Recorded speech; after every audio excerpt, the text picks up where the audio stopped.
ഈ ഫസ്റ്റത്തെ cylinder ഇതിലേക്കാണ് first ഇന്ന് വരുന്നത്. മോട്ടർ ലൈൻ്റെ ഇന്ന് വരുന്നത് ഇതിൽ നിന്ന് വന്നിട്ട് ഇതിൻ്റെ ഔട്ട് ഇതിൻ്റെ ഇന്നിലേക്ക് പോവും.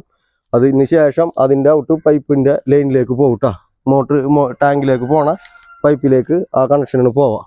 അപ്പോൾ നമ്മൾ ഇവിടുത്തെ ആദ്യം കണക്ഷൻ കൊടുത്തിട്ടുണ്ട്. ഇനി ബാക്കിയുള്ള കണക്ഷനുകൾ ഇതിലേക്ക് കൊണ്ടുവന്നിട്ട് നമുക്ക് കൊടുക്കണം. ഓക്കെ, ഹൈറ്റ് നോട്ടാ പോണ പൈപ്പ് നമുക്ക് ഇതായിരിക്കാം പോരെ. വിട്ടെ ഇവിടെ വരും, ഇവിടെ മേലെ വരും. ടീ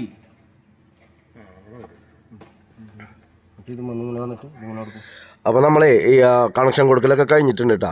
അപ്പോൾ ഇപ്പുറത്തെ സൈഡിൽ കൂടിയാണ് പൈപ്പ് ഇറങ്ങിയിരുന്നത്. അപ്പോൾ അത് മാറ്റിയിട്ട് അപ്പുറത്തെ സൈഡിൽ കൂടി ആക്കാൻ പറഞ്ഞിട്ടുണ്ടായി. കാരണം ഇപ്പുറത്തെ സൈഡിൽ പാർക്കിങ്ങും കാര്യങ്ങളൊക്കെ വരുമ്പോൾ അത് തടസ്സമാവുന്ന പറഞ്ഞിട്ട് അപ്പുറത്തെ സൈഡിലേക്ക് ആക്കിയിട്ടുണ്ട്.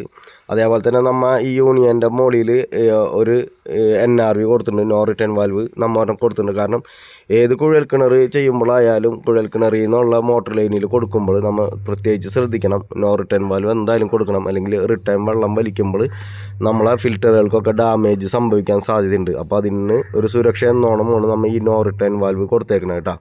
പിന്നെ കണക്ഷനുകളൊക്കെ നല്ല അടിപൊളിയായിട്ട് നമ്മൾ കൊടുത്തിട്ടുണ്ട്. അതേപോലെ തന്നെ നമ്മൾ ആ ഫ്രെയിം ചെയ്തതിൻ്റെ രണ്ട് സൈഡിൽ കൂടിയും നമ്മൾ പൈപ്പുകൾ ഇറക്കിയിട്ട് രണ്ട് സൈഡും നമ്മളെന്ത് ചെയ്ത് ക്ലാമ്പ് വെച്ചിട്ട് സെൽഫ് സ്ക്രൂ അടിച്ചിട്ട് നല്ല ടൈറ്റ് ചെയ്തിട്ടുണ്ട്. അതേപോലെ തന്നെ ഫ്ലോറിലും രണ്ട് ക്ലാമ്പ് വെച്ച് ടൈറ്റ് ചെയ്ത് നല്ല വൃത്തിയാക്കിയിട്ട് കണക്ഷൻ കൊടുത്തിട്ടുണ്ട് കേട്ടോ.